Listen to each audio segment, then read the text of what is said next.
Pensez à vous abonner, à liker, à commenter et à partager les vidéos pour aider les livres à trouver leur public. Vous pouvez soutenir mon travail sur ma page Tipeee en suivant le lien en description. Je vous souhaite une bonne écoute.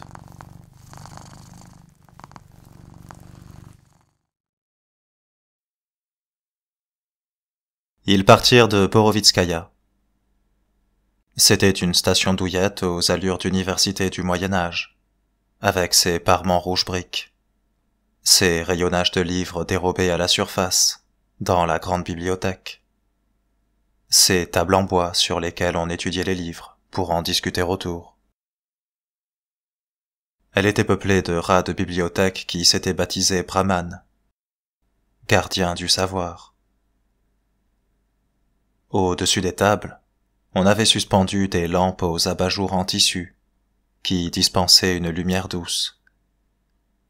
À cette atmosphère médiévale, telle qu'Artyom l'avait vue dans les livres d'histoire, s'en mêlait une autre, celle des appartements moscovites, dont il avait arraché les images des pages de sa courte enfance, à la surface. Les arches avaient été aménagées en lieu d'habitation. Alors qu'il marchait à côté de l'une d'elles, Artyom sentit remonter un souvenir du passé, de son premier séjour à Police. Une nuit passée chez un homme d'une rare bonté, des discussions tardives, un livre singulier qui soutenait que les étoiles cramoisies du Kremlin emprisonnaient des démons, et que leurs répliques miniatures épinglaient à toutes les vestes abritaient des diablotins. Curieux ouvrage. Quant à la vérité, elle était toujours plus simple et plus effroyable que ce que les hommes étaient capables d'inventer. Son hôte s'était éteint, tout comme les étoiles sur les tours. Même le Melnik de l'époque, le Petcheneg sur l'épaule, bardé de bandes de munitions, le Melnik Stalker, le commandant militaire qui marchait toujours devant ses hommes, qui se portait toujours le premier au cœur de l'action, avait disparu. Tout comme l'Artyom de l'époque, d'ailleurs. Tous les deux s'étaient consumés. Letiaga, lui, était resté le même. Un œil qui se barrait en coin, un dos assez large pour obstruer un tunnel, et le sourire de celui qui vous a noué les lacets des chaussures ensemble, et qui attend la chute. Il avait 27 ans, mais il souriait comme un gamin de 10. Cet homme-là était à l'épreuve du feu. Alors, est-ce qu'on doit te féliciter? Le vieux t'a remis dans le service actif? Artyom secoua la tête. Alors quoi? Il te fait repasser un test? Le chant du cygne. Je ne vous accompagne que jusqu'au Reich. Le sourire de Letiaga s'effaça. Qu'est-ce que tu y as oublié? Je dois en sortir quelqu'un. Je dois le faire à tout prix. Si je n'y retourne pas, ce sera la pendaison. Tu aimes le risque? Dis-moi au moins que c'est une femme. C'est un vieil homme. Barbu. D'accord, lâcha Letiaga en pouffant. Ça te regarde, hein? Mais tu veux bien te taire, imbécile? Lui dit Artyom qui se retenait de sourire jusqu'aux oreilles. Bien qu'il se sentît un peu honteux vis-à-vis d'Omer, il ne put réprimer son rire. L'hilarité qui se déversait de lui était remâchée, visqueuse, âcre. Ce rire le tordait, l'épuisait, le vidait à tel point qu'il s'assit sur un banc pour ne pas finir à quatre pattes. Tout ce que le métro lui avait fait avaler ces derniers jours, et qu'il n'avait pas digéré, remontait dans sa gorge avec ce rire. Il rit jusqu'à en pleurer, jusqu'à hoqueter. Puis il inspira profondément et repartit de plus belle. Letiaga riait à ses côtés, peut-être pour des raisons qu'il était le seul à connaître, peut-être sans raison. Enfin, il put reprendre contenance. « Je suis sûr qu'il s'agit d'une mission secrète, » dit Letiaga, d'une voix sérieuse et assurée. Des gens comme toi, frangin, on ne les vire pas. On ne les virait pas. Ça fait quelque temps que je voulais te le demander. Comment tu fais pour viser? Demanda Artyom en imitant le strabisme de son compagnon. Tu dois voir double, non? Ouais, bien sûr, reconnut Letiaga. C'est pour ça que je suis très dépensier en munitions. Les gens normaux ne voient qu'une cible, moi j'en vois deux. Et il faut tirer sur chacune. C'est pas pour rien que le vieux m'envoie en mission vers le Reich. Il va se débarrasser de moi, le grigou. Tu crois que c'est un aller simple? Moi, je voyage toujours sans billet, répondit l'autre sur un ton badin, en faisant teinter avec l'ongle de son pouce les plaques nominatives de l'ordre, pendues à son cou à la place de la croix. À quoi te servent-elles? On peut te confondre avec personne de toute manière. C'est pas pour ça. C'est pour les jours où, tu sais, tu te réveilles et tu te demandes qui je suis, qu'est-ce que j'ai bu? Et un peu plus tard, tu te dis bon, d'accord, juste qui je suis. Je connais ça, répondit Artyom en frissonnant. Deux hommes les rejoignirent. Le premier avait les pommettes saillantes, les yeux bridés et les cheveux en brosse. Le second, déguingandé, avait le nez écrasé des boxeurs et semblait incapable de tenir en place. « Vous en avez mis du temps à vous préparer, les filles. On dirait que vous vous êtes faites belles pour un rencard, » leur lança Letiaga. « D'accord, on voit que vous vous êtes dépêchés. Vous n'avez pas pris le temps de mettre du rouge à lèvres. »« C'est qui, lui ?» demanda à brûle-pourpoint le déguingandé, en montrant Artyom du doigt. « Faut vraiment que t'apprennes les bonnes manières, toi, hein ?» fit Letiaga en secouant la tête. « La question n'est pas c'est qui lui, mais qui t'es toi, Yoretz. Artyom était déjà avec nous au bunker. C'est une légende vivante, voilà qui c'est. Tu faisais encore fuir les rats avec ta crécelle dans ta anse natale qu'Artyom avait déjà ratatiné la tronche des Noirs, à coups de missile, avec le colonel. »« Et où il est passé, ensuite ?» demanda l'autre.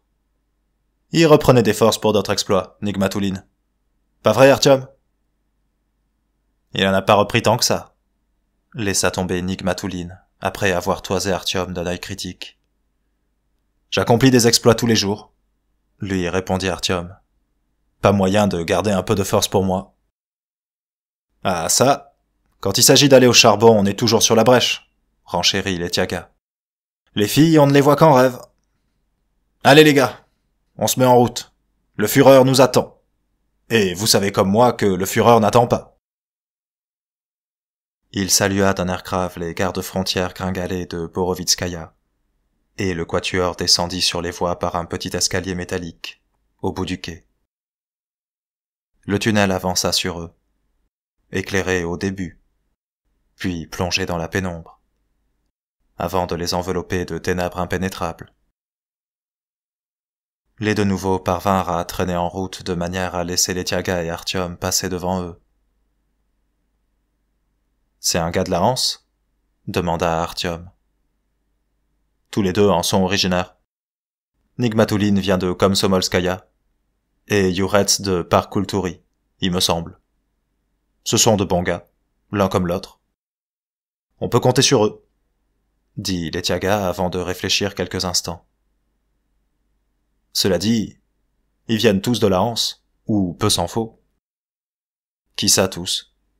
Toutes nos nouvelles recrues? Et pourquoi ça? Et où veux-tu trouver des hommes formés? Nous n'allons quand même pas passer toutes les stations obscures au pagne fin, ou faire comme les fachos avec leur légion. Un ramassis de vagabonds. C'est pas pour nous, ça.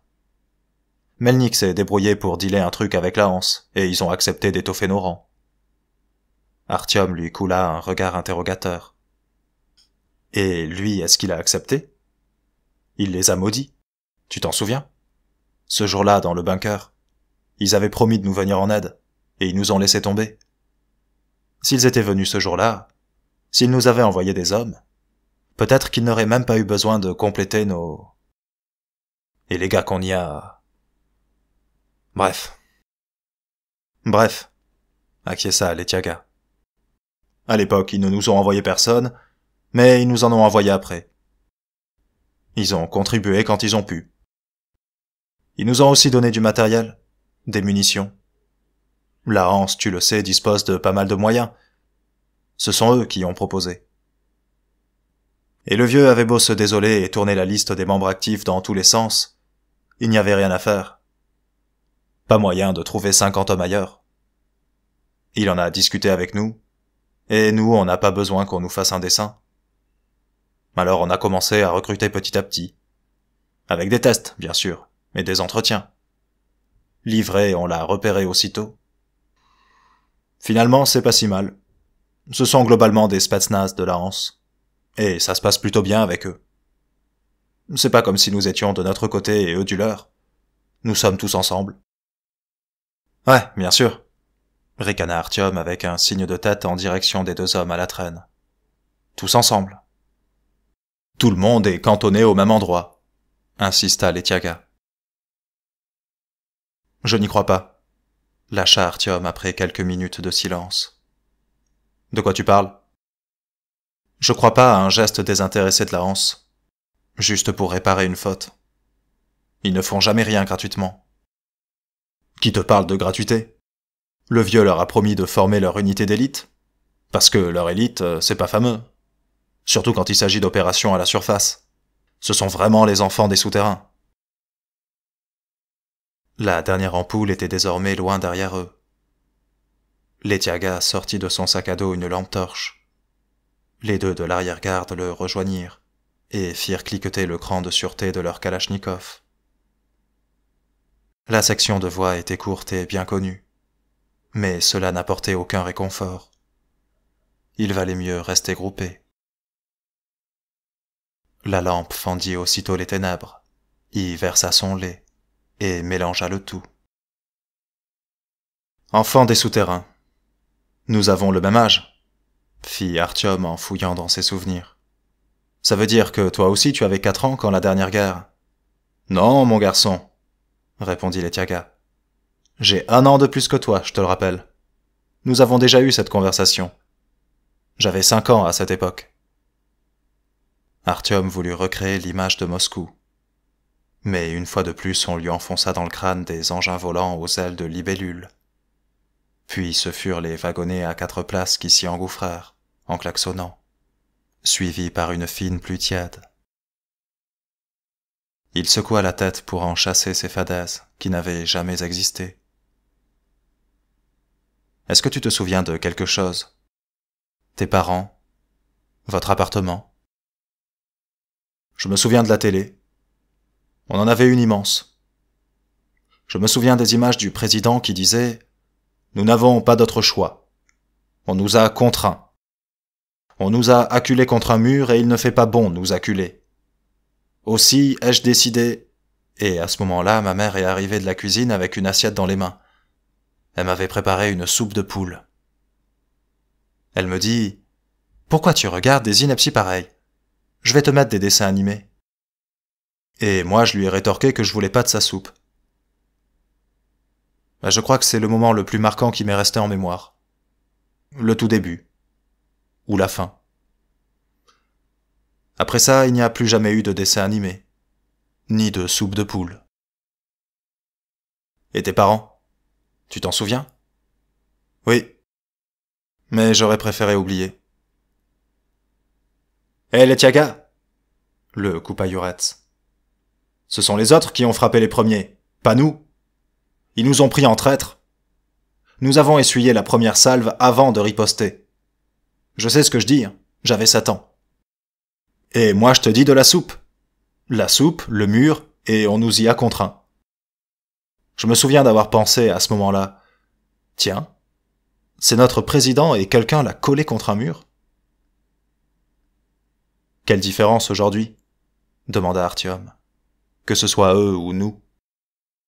Une différence de taille, objecta Nigmatouline.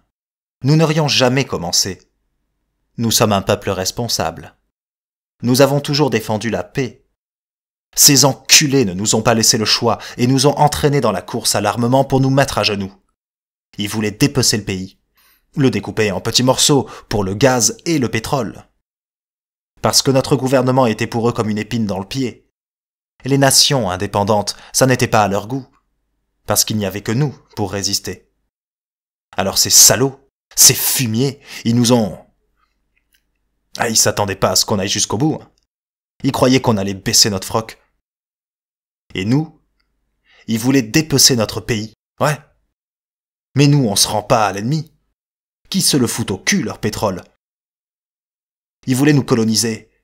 Eh ben, ils ont dû bien se chier dessus quand ils ont vu ce qu'on leur avait envoyé dans la gueule.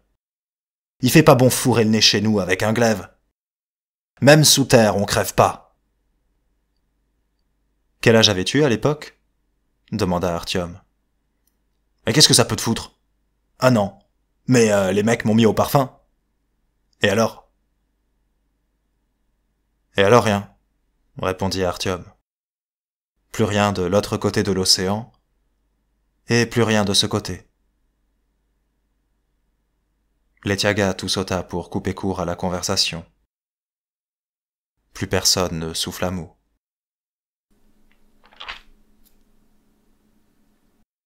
Halte! Éteignez vos lampes! Nigmatouline et Yoretz s'aplatirent contre les parois du tunnel, la kalachnikov levée. Artyom et Letiaga se retrouvèrent seuls au milieu des voies. L'interrupteur obéissant de la lampe torche clicota. La lumière s'éteignit. La nuit les enveloppa. La frontière est fermée. Rebroussez chemin. Nous appartenons à l'ordre, cria Letiaga dans le puits de ténèbres. Nous avons une missive pour vos dirigeants. Demi-tour. Rebroussez chemin. Des lignes rouges de visée laser s'agitèrent dans l'obscurité. L'une pointa vers le front de Letiaga, l'autre vers le cœur d'Artyom. Arrière. Nous avons ordre de tirer en cas d'agression. Merci la diplomatie, marmonna Letiaga. Ils vont pas nous laisser passer, chuchota Yoretz. On nous a pas ordonné de passer coûte que coûte, renchérit Nigmatouline. Mais on nous a dit de remettre l'enveloppe, répliqua Letiaga. Sinon le vieux va nous arracher la tête. Je sais pas ce qu'il y a dedans, mais il m'a dit que si je ne remettais pas l'enveloppe, c'était la merde. L'air était saturé d'une odeur d'urine. De toute évidence, rien n'avait été prévu au poste frontière, et les factionnaires, quand l'envie devenait trop pressante, allaient se soulager dans les ténèbres du tunnel, qui n'appartenait à personne. Artyom regardait le point rouge qui indiquait l'emplacement de son cœur. Il repensa à Melnik, à la dernière mission qu'il n'avait pas accomplie. Rentrer chez lui et annoncer à Anna qu'il l'a quitté. Le lui dire en face, et non pas se sauver en secret, la queue entre les jambes, pour accomplir de grandes choses. Il en avait déjà bien assez fait au nom de ces grandes choses. Il avait abandonné Oleg entre les mains de la femme médecin, en se convainquant qu'il avait fait tout ce qui était en son pouvoir. En réalité, il s'était débarrassé du corps troué, s'en était lavé les mains, et avait filé boire de la vodka. Il avait laissé Lyoka descendre en sifflotant l'escalier qui menait dans le néant, en décidant de ne pas intervenir, de ne pas partir le chercher. Pour qui la porte de gauche, pour qui celle de droite. Chacun avait son lot. Il n'avait pas chassé les condamnés à mort vers la surface, quand il avait eu dans les mains l'arme de Svinolup, tout comme il avait évité d'interroger le major sur la présence de chaussons de femme dans son bureau, et de soulever le rideau qui dissimulait son lit. Il avait choisi de ne pas regarder. Sans avoir rien vu, il pouvait se raconter qu'il n'y avait eu personne, et vivre en paix. Il trouverait aussi sans doute une illusion où se bercer quant à Homer, ce vieillard incongru, ce scribouillard illettré. Tout le monde mentait à propos des remords et des cas de conscience. La psyché humaine est puissante. Elle est capable de tout assimiler. Les grands accomplissements excusaient toutes les bassesses.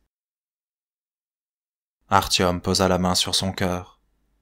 Le point rouge tremblant n'en perdit pas sa cible pour autant. « Dernier avertissement !» cria-t-on du puits de ténèbres. On rebrousse chemin ? se demanda Letiaga à voix haute. Laisse le vieillard. Débarrasse-toi de tous tes cadavres dans ce puits et referme-le. Tu as une mission bien plus importante, Artyom. Sauver le monde. Tu n'as pas à gaspiller ton temps pour des champignons. « Trouvez Dietmar !» cria-t-il d'une voix éraillée. « Qui ça ?»« Dietmar ! Dites-lui que le stalker est de retour. »« Qu'est-ce que c'est encore que cette histoire ?» demanda Letiaga en se tournant vers lui. « Toujours la même, celle du vieil homme avec une barbe. Et elle parle aussi d'un jeune imbécile. Ma fameuse mission secrète. » À cet instant, dans les profondeurs de leur cosmos, s'alluma une supernova. Dietmar rejoignit le poste frontière et s'avança jusqu'au nid de mitrailleuses. Il regarda sans doute les combattants de l'ordre cachés derrière leurs pommes, et sans doute ricanait-il à sa manière. Cependant, il ne fit pas éteindre le projecteur. « Qui m'a demandé ?» Artyom ne distinguait qu'une vague silhouette, dans un océan de lumière aveuglante. Aussi fut-il contraint de reconnaître son interlocuteur à la voix. « Moi, Artyom !»« Artyom ?» Dietmar semblait l'avoir oublié. « Quel Artyom ?»« Je le savais !» fulmina Nigmatulin. « Le stalker ! Une missive urgente, au Führer, en main propre. De Melnik, le chef de l'ordre. Au sujet de la situation. »« Au sujet de quelle situation ?» Dietmar avait l'air de vouloir jouer les imbéciles. « Teatralnaya, à propos de votre invasion. »« De notre invasion ? De la part de Melnik ?» La voix de Dietmar se teintait de surprise. « Mais il n'y a pas d'invasion. Teatralnaya est en proie à des troubles. Des colonnes de réfugiés affluent vers notre territoire. Le Führer a ordonné l'envoi d'une mission humanitaire pour prévenir des pertes civiles. Et maintenant, à 4 heures du matin passé, il dort. En outre, il n'attend aucun courrier du sieur Melnik. Néanmoins, si vous le désirez, vous pouvez me confier cette missive, et je la transmettrai demain matin à son secrétariat. « C'est hors de question !» chuchota Letiaga. « Les ordres sont clairs. Soit la lui remettre en main propre, soit détruire le document. »« C'est impossible !» répéta Artyom en criant. « C'est un message réservé au Führer, de la main à la main. »« Ah, quel dommage !» soupira Dietmar. « Le Führer ne reçoit personne, surtout pas des assassins professionnels. Dans tous les cas de figure, l'enveloppe sera ouverte, et son contenu examiné pour prévenir toute tentative d'empoisonnement. Je dispose d'informations tendant à nous convaincre que ce ne sont pas de simples troubles qui agitent Teatralnaya, lança Artyom. Il s'agirait plutôt d'une action de déstabilisation planifiée en vue d'une annexion de la station. Mais quant à nous, nous disposons d'autres informations au sujet de Teatralnaya, répondit Dietmar d'une voix égale. Et elles ne seront pas du goût de tout le monde, monsieur le stalker. Je pense notamment à vos camarades. Au revoir. Il les gratifia d'un salut, et après avoir tourné les talons, se dirigea vers la station. « Attends !» cria Letiaga. « Arrête-toi ! L'enveloppe ne vient pas de Melnik. » Dietmar ne releva pas l'apostrophe. L'homme en charge de la mitrailleuse ajusta le viseur en traçant mentalement le chemin du plomb. D'autres points rouges, annonciateurs d'une mort imminente, émergèrent de la lumière pourtant aveuglante. « Tu m'entends ?» hurla Letiaga. « L'enveloppe ne vient pas de Melnik. Elle vient de Bessolov. » La silhouette noire qui allait se dissoudre dans la lumière se figea. « Répète. »« De Bessolov. Pour le Führer. Personnel. Urgent. » Artyom se tourna vers le stalker. Quelque chose se déroulait sous ses yeux, qu'il était incapable de comprendre. Nigmatulin et Yuretz semblaient excités à l'énoncé de ce nom. Dietmar se taisait, rivé sur place. Très bien. Nous allons laisser l'un de vous pénétrer dans la station. Les autres peuvent attendre. Letyaga leva ses bras colossaux en signe d'acceptation des conditions, et fit un pas en avant. « Pas toi !» lui lança Dietmar. « Donne le message à ce gars-là, à Artyom. J'ai des ordres, moi aussi j'ai des ordres. Je ne laisserai passer que lui, et seulement après une fouille minutieuse. » « Pourquoi lui ?»« Artyom, c'est quoi cette... » « Donne-moi l'enveloppe, » lui demanda Artyom.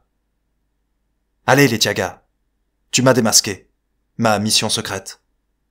C'est pour ça que Melnik m'a envoyé, si on vous laissait pas entrer. J'ai mon histoire personnelle avec ces gens-là. Toi, tu pourrais pas y aller. Comment crois-tu que j'en sache autant sur Teatralnaya ?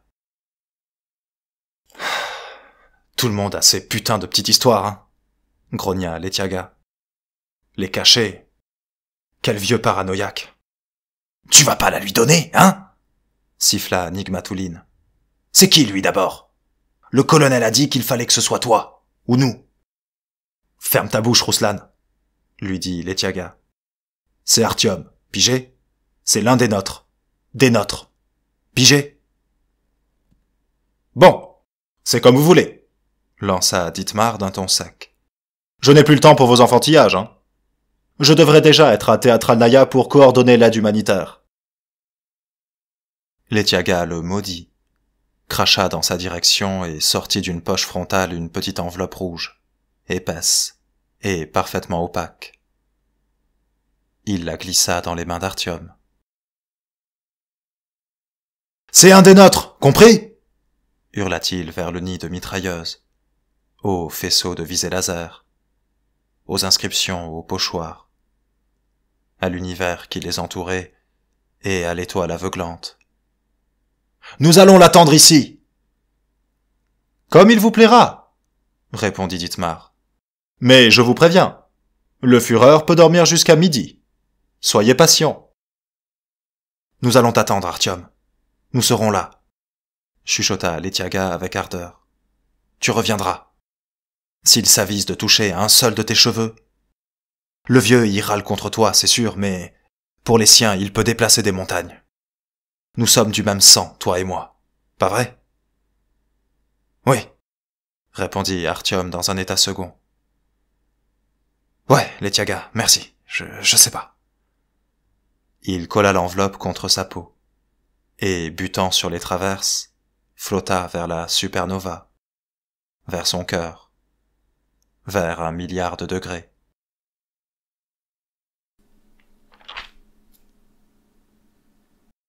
Les ennemis du Reich sont des ennemis de l'humanité. Une horde de monstres est massée à nos portes. Il n'y avait qu'un seul orateur, mais il prêchait à travers une dizaine de mégaphones, disposés non loin les uns des autres, de sorte que le message se faisait son propre écho. Ce chœur formé par un seul homme sonnait comme la voix d'une hydre, une voix effroyable et envoûtante, qui suintait le poison. « Si nous ne nous battons pas jusqu'au dernier, nous serons éradiqués. » Cette voix accueillit Artyom bien avant la lumière de Tchekovskaya Wagnerovskaya.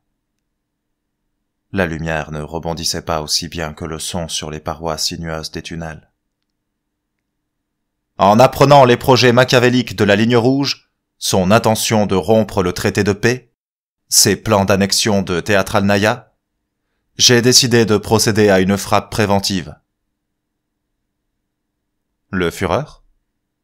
Tu disais qu'il dormait, fit Artyom à Dietmar.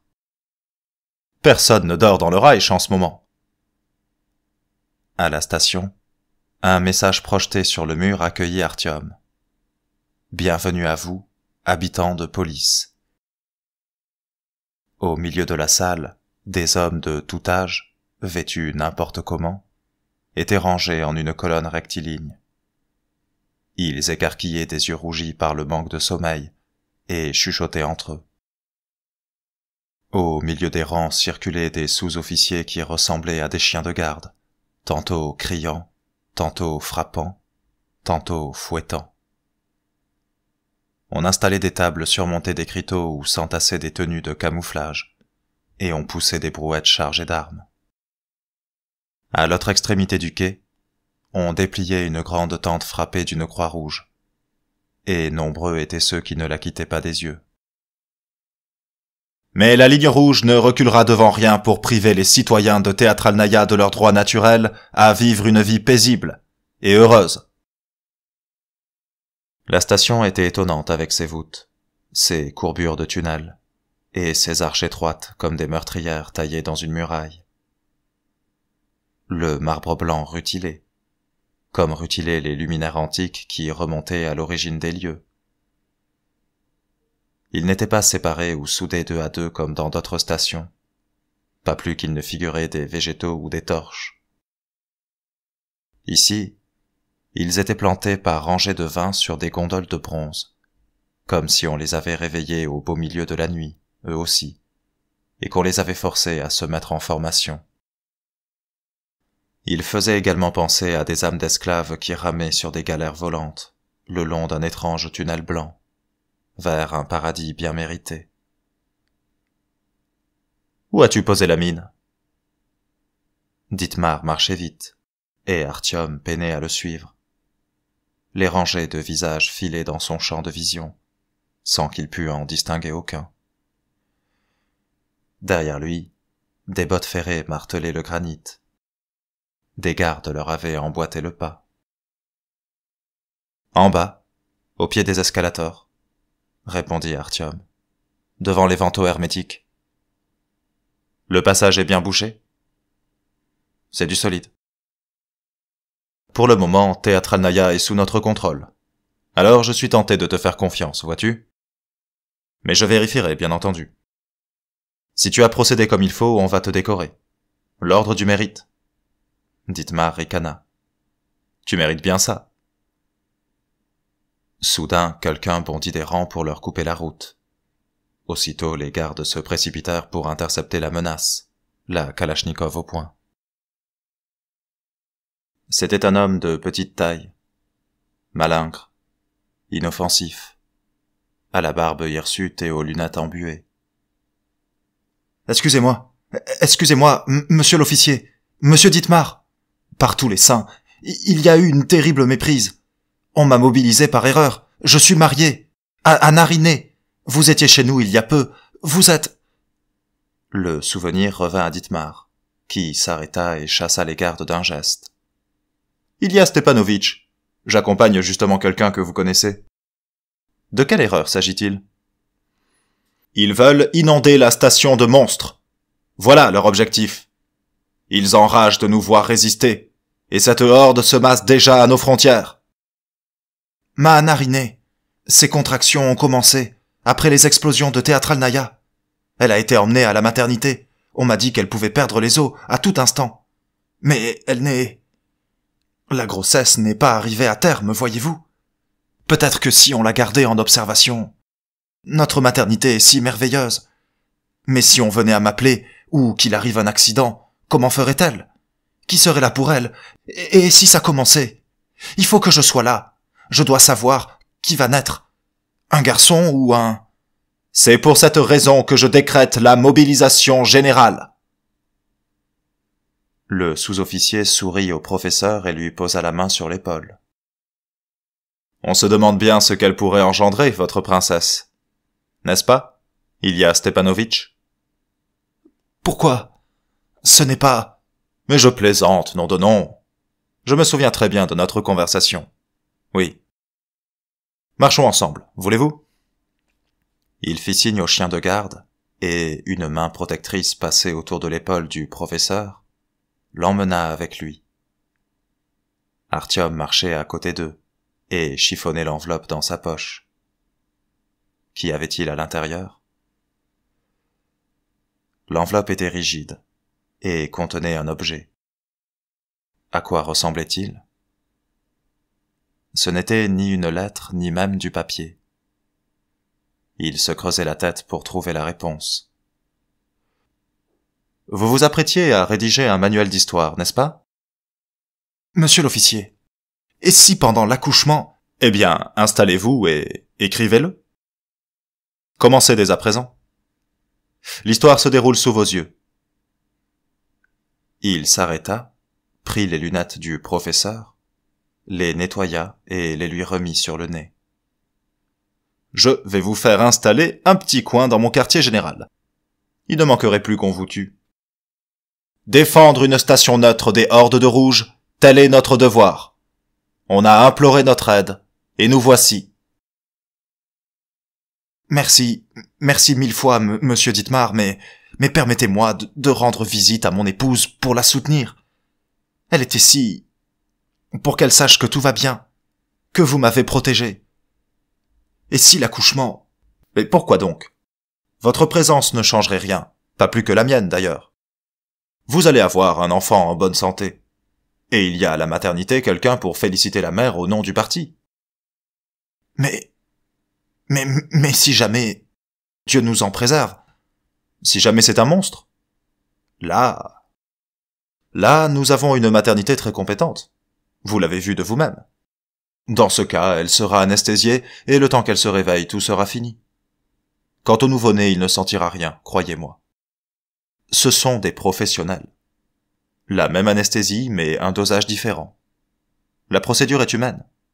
Une piqûre, et c'est tout. Bien entendu. Oui, je comprends. Fit Ilya Stepanovitch, dont la figure s'était décomposée. Tout est arrivé si vite. Ces contractions. Elle était si inquiète, ma narinée. Je croyais qu'il restait encore du temps. Mais il reste du temps, Ilya Stepanovitch, répliqua Dittmar en raffermissant son étreinte. Des temps merveilleux nous attendent. Vous n'avez rien à faire à la maternité, point. On vous fournira du papier et un crayon. Je croise les doigts pour vous. Il poussa le professeur encore en état second vers un de ses gardes. Installe ce citoyen dans mes quartiers. Nul ne peut nous arrêter quand nous remplissons notre devoir sacré. Où allons-nous? S'inquiéta Artyom quand ils furent presque arrivés à l'autre extrémité de la station, qui s'achevait par une volée de marches menant vers un couloir de correspondance, lourdement gardé. Tu dois remettre cette enveloppe, pas vrai? Lui répondit Dittmar en se tournant vers lui. D'ailleurs, qu'y a-t-il à l'intérieur? Un ultimatum? Des suppliques? Une proposition de division de Teatralnaya entre les parties intéressées? Je n'en sais rien. Ça vient de l'ordre, c'est ça? Il faudrait peut-être que l'imbécile que je suis s'interroge un peu plus sur ce que tu faisais à Police, Stalker. Nous ne laisserons jamais des gens pacifiques se faire malmener. Nous prenons Teatralnaya sous notre aile. Nous la protégerons des bataillons de monstres. Qui est Bessolov? Franchement, tu n'as aucune idée de ce que tu comptes remettre au Führer, pas vrai? Ce sont pas mes oignons. Je ne fais qu'exécuter les ordres. Tu me plais de plus en plus, tu sais. Je dirais même que tu es mon homme idéal, ricana Dittmar. On lui dit de faire sauter un couloir? Il le fait sauter. On lui dit de remettre une enveloppe qui contient Dieu sait quoi et dont l'émetteur est Dieu sait qui? Il n'hésite pas. Et si on lui disait de poser ses couilles sur le billot? Comment pourrait-il refuser? Il en faudrait plus des comme toi. Et nous sommes prêts à payer le prix fort pour avoir le droit de nous dire des hommes. Omer est en vie? Demanda Artyom. Qu'as-tu fait à mon vieillard? Où est-il? Il est en vie, et il t'attend, le rassura Dittmar. Je veux le voir d'abord. C'était à prévoir. C'est pour cette raison que nous sommes en chemin pour le rejoindre. Voilà un autre aspect que j'aime chez toi, Stalker. Tu es prévisible. C'est un vrai plaisir de travailler avec des gens comme toi. Les sentinelles claquèrent des talons. La main de l'officier fusa vers son front, mais il n'osa pas lever les yeux sur Dittmar. Ils gravirent les marches. À quoi te sert cet uniforme? T'es pas un sous-off, hein? Qui es-tu? Eh bien, je suis un ingénieur de l'âme humaine, lança Dittmar avec un clin d'œil. Et un peu magicien aussi. Le couloir de correspondance était occupé par des casernes. À leur visite précédente, On en avait interdit l'accès à Omer et Artyom. Ils dépassaient des rangées de lits superposés. Des hommes se raidissaient et saluaient à leur passage. Le Führer les toisait, sévère, sur les affiches. Les étendards de la Légion de Fer pendaient au plafond. Un point gris sur un svastika noir à 3 branches. Des haut-parleurs poussaient sur les murs comme des champignons, et s'apostrophaient les uns les autres.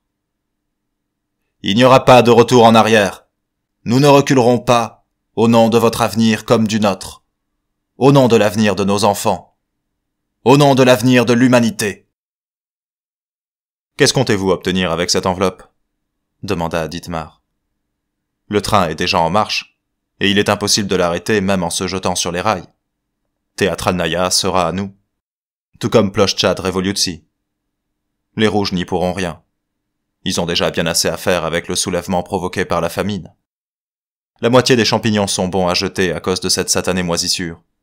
Elle se propage comme un feu de forêt. Qui est Bessolov? Répéta Artyom. Une question lui revenait sans cesse à l'esprit. De qui Melnik acceptait-il des ordres? Je n'en ai aucune idée. Alors pourquoi tiens-tu une lettre de sa part pour plus importante que celle qui émanerait de Melnik? Ce n'est pas la lettre d'un Bessolov quelconque qui est importante à mes yeux. C'est toi. Ils quittèrent les baraquements. Des fortifications jaillirent autour d'eux. Des hérissons tchèques. Des barbelés. Les silhouettes noires des mitrailleuses pointaient leur gueule vers l'endroit où Dietmar conduisait Artyom. Les hurlements de chiens de garde faisaient écho à ceux du Führer. Puis à cette cacophonie se mêlèrent les gémissements d'un homme, qui rendait sans doute son dernier soupir. Pouchkinskaya, comprit Artyom. Dietmar le conduisait à Pouchkinskaya. Il est là-bas? T'avais promis de rien lui faire. Ils s'arrêtèrent devant un mur de briques percé d'une porte en métal, qui barrait le couloir jusqu'au plafond. Dietmar chassa les gardes d'un geste de l'index, puis il sortit de sa poche une blague à tabac, du papier journal soigneusement découpé, saupoudra les lettres grasses de végétal séché, donna un coup de langue, roula le tout. « Tiens, fume un coup toi aussi. » Artyom ne se fit pas prier. Son âme réclamait ce poison depuis qu'il avait mis le pied dans le bureau de Melnik. Mais le colonel lui avait refusé la dernière cigarette avant de le chasser à jamais. Dietmar, lui, la lui offrit. Le Souzov s'adossa contre le mur, renversa la tête et fixa le plafond. Si jamais son arméniane donnait naissance à un monstre, est-ce que tu penses que notre professeur nous l'écrirait? Son manuel d'histoire? Si vous le tuez? L'enfant, j'entends. Si nous l'endormons, est-ce que cela l'empêchera de chanter nos louanges? Sans doute, oui. Je l'imagine pas capable d'une telle lâcheté. Mais voilà, fit Dietmar en fermant les yeux avant de souffler la fumée. Je pense, moi, qu'il le fera. Bien sûr, la petite arméniane sera toute perturbée, et elle importunera notre Ilya Stepanovitch. Mais il finira par la convaincre que tout est pour le mieux ainsi, qu'il suffit de se remettre à l'ouvrage. Et une fois qu'il aura fini d'écrire son livre, nous le tirerons à 10 000 exemplaires, pour que toute personne sachant lire dans le métro le lise. Quant aux autres, c'est avec ce livre qu'ils apprendront leurs lettres. Ainsi le nom d'Ilya Stepanovitch sera connu de tous. Et c'est pour cette raison qu'il nous pardonnera d'avoir plongé son enfant dans le sommeil. Pour 10 000 exemplaires. Il pourrait bien t'étonner, lança Artyom à Dietmar avec un rictus. Il s'enfuira de la station. Peut-être même qu'il commettra un attentat, en représailles. On ne pardonne pas un truc pareil. On ne le pardonne pas. Mais on l'oublie. On passe tous des compromis avec soi-même. Les gens me surprennent rarement, Stalker. Les rouages sont les mêmes dans toutes les caboches. Le désir d'une vie meilleure, la peur, la culpabilité. Il n'y a rien d'autre chez l'humain. Il faut tenter les hommes avides, culpabiliser ceux qui n'ont peur de rien, et effrayer ceux qui n'ont pas de conscience. Toi, par exemple, qu'est-ce qui t'a pris de revenir? Tu sais bien que tu risques ta peau. Mais non. Tu as une conscience. Tu t'inquiètes pour ton petit vieux. Et cette conscience t'a fait miner le couloir de correspondance, favoriser le déclenchement d'une guerre. L'hameçon est là, et bien là. Dietmar effleura du bout du doigt la joue d'Artyom, qui recula instinctivement. Tu l'as bouffé. Plus moyen de m'échapper désormais. Tu as trahi ton ordre. Tu t'es accoquiné avec l'ennemi. Tes copains sont à l'autre bout du Reich, à t'attendre. Ils te croient des leurs. Mais non. Tu es à moi. Artyom en avait oublié de fumer. La cigarette s'était éteinte. C'est de la merde ton tabac. En revanche, quand le Reich aura soumis l'ensemble du métro, tout le monde fumera de l'excellent tabac, lui promit Dietmar. Bien. Allons voir Omer Ivanovitch. Il adressa un clin d'œil aux gardes.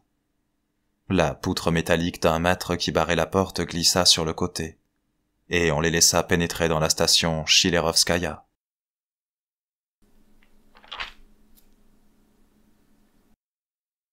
Les souvenirs qu'Artyom gardait de cette station remontaient à l'époque où elle s'appelait encore Pouchkinskaya, aussi blanche et tapissée de marbre que Tchekovskaya, sa voisine, même si ses murs étaient recouverts de slogans haineux envers les non-russes. C'était dans cette station qu'on l'avait exhibé à la foule, en appliquant les raisons de sa condamnation à la pendaison. Il avait tué un officier du Reich. Les événements s'étaient déroulés ainsi. Artyom avait saisi une Kalachnikov et avait pressé la détente. C'était un spasme qui avait fait se contracter son doigt.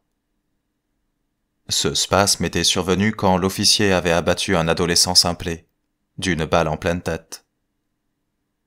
Le geste d'Artyom était excusable. Il était jeune, inexpérimenté et facilement impressionnable. Aujourd'hui, il aurait sans doute gardé son sang-froid, et se serait détourné. Détourné? Vraiment? En tout cas, il aurait essayé. La seule idée du nœud coulant lui enrouait la voix. Cependant, à cet instant précis, ils n'arrivèrent ni à Pouchkinskaya, ni à Chilerovskaya. Ils débouchèrent dans le néant. Toute la station était en chantier. Il n'y restait plus une seule plaque de marbre. Elles avaient toutes été démontées et emportées ailleurs. À perte de vue, ce n'était que béton nu fissuré, monceaux de terre, rivières de boue et étais de bois pourri. La vapeur d'eau et la poussière de ciment qui flottait donnaient l'impression de respirer du béton. Cette brume solide était plantée de troncs de lumière émanant de puissants projecteurs. Le halo éclairait la trogne et l'échine d'êtres humains effrayants. Certains prenaient encore le soin de se couvrir d'un vague pagne. D'autres y avaient renoncé. Tous étaient zébrés de noir. Tous suintaient du sang. De ceux qui avaient été des hommes, on ne distinguait plus que les yeux au milieu d'une pilosité abondante. De celles qui avaient été des femmes, même les yeux avaient disparu derrière un rideau de cheveux emmêlés. Pourtant, tous étaient normaux, 2 bras, 2 jambes. Seuls les adolescents présentaient des traces de malformation, des colonnes vertébrales tordues, des doigts soudés, des têtes aplaties. Il y avait aussi des cyclopes, des organismes bicéphales, des êtres aussi poilus que des bêtes, des monstres. Les vêtements civils n'étaient pas en usage dans ces lieux. Il y avait ceux qui arboraient un uniforme, et les autres, nus. Les gardiens portaient des masques respiratoires. Leur santé était à ce prix. Ces masques avaient des airs de muselière.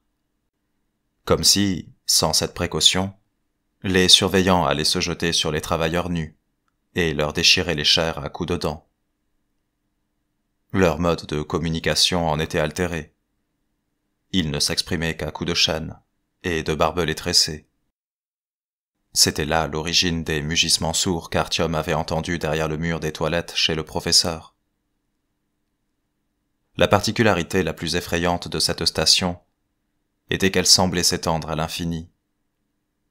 Les hommes bêtes l'agrandissaient dans toutes les directions à coups de pioche, de pelle, de marteau, de masse et d'ongles, qui propageaient le néant vers la droite, la gauche, le haut et le bas. Chilerovskaya avait déjà dépassé par sa taille les plus vastes stations du métro où Artyom avait eu l'occasion de séjourner, et elle poursuivait son expansion de minute en minute. Vous les traitez comme des esclaves? Mais alors, c'est bien plus humain que de les buter directement, non? Qu'ils servent à quelque chose. Nous étendons notre espace vital. Il y a un tel afflux de volontaires venant de tout le métro que nous n'avons nulle part où les caser, lui expliqua Dietmar par-dessus les hurlements. Quand les travaux de réhabilitation seront terminés, il y aura ici une cité-jardin, la plus vaste de toutes les stations, la capitale du Reich.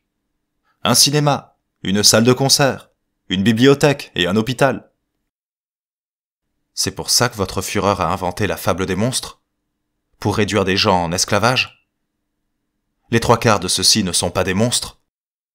Mais ce n'est pas à toi, Stalker, de décider qui est un monstre et qui ne l'est pas. Le Führer est un génie, lâcha Dietmar en riant. C'est bête de tuer des gens parce qu'ils sont arméniens ou juifs. L'effet est nul. Si quelqu'un est né juif, on ne peut rien y faire. Certains l'ont même écrit sur la gueule. Juif, tchétchène, kazakh.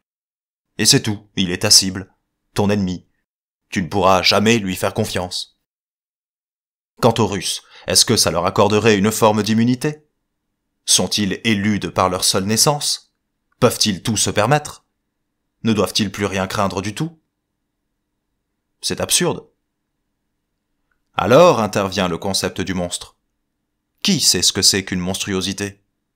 Cela peut être une mutation. On est sain, et puis soudain une excroissance se met à pousser. Ou un goitre. Mais il se peut que ce soit aussi invisible à l'œil nu.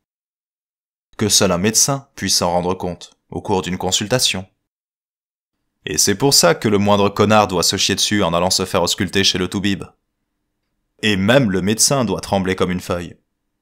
Car c'est à nous, au sein d'un conseil, qu'il appartient de décider qui est un monstre et qui ne l'est pas. Personne ne doit se croire à l'abri. Jamais. Chacun doit se justifier en permanence, tu m'entends? Toute sa vie.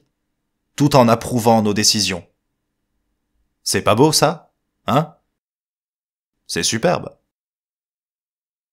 Il posa la main sur l'épaule d'Artyom. Le grain de beauté à la racine de son nez avait des allures de troisième œil, qui lui permettaient de repérer la pourriture et les faiblesses intérieures de chacun. Où est-il? Où est Omer?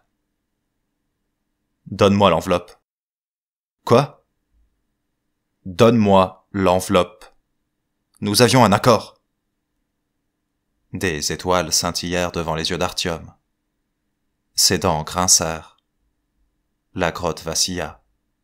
Dietmar venait de lui asséner un coup de crosse sur la mâchoire. Puis l'officier changea sa prise et lui colla le canon froid de l'arme, un Stechkin APS, sur le front. « Tu veux que je la prenne sur ton cadavre ?» Artyom recula d'un pas en réfléchissant à la manière de détruire la missive, mais les gardes étaient déjà sur lui.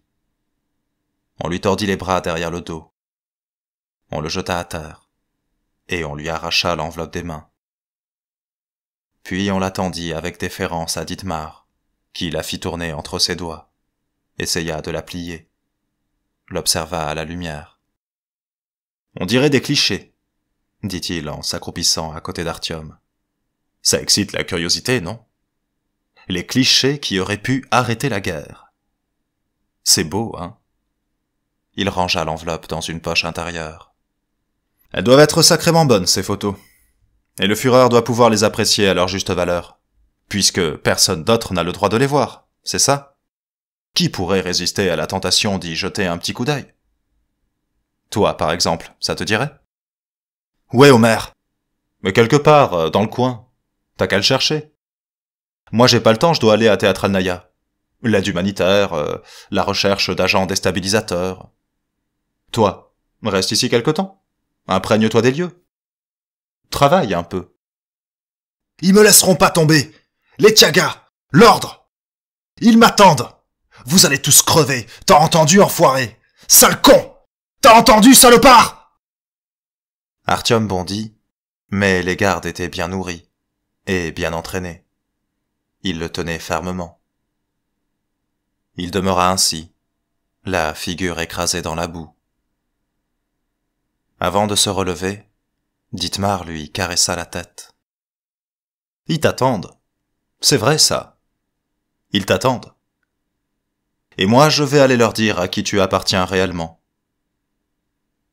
Et il gratifia Artyom d'une tape affectueuse sur le postérieur.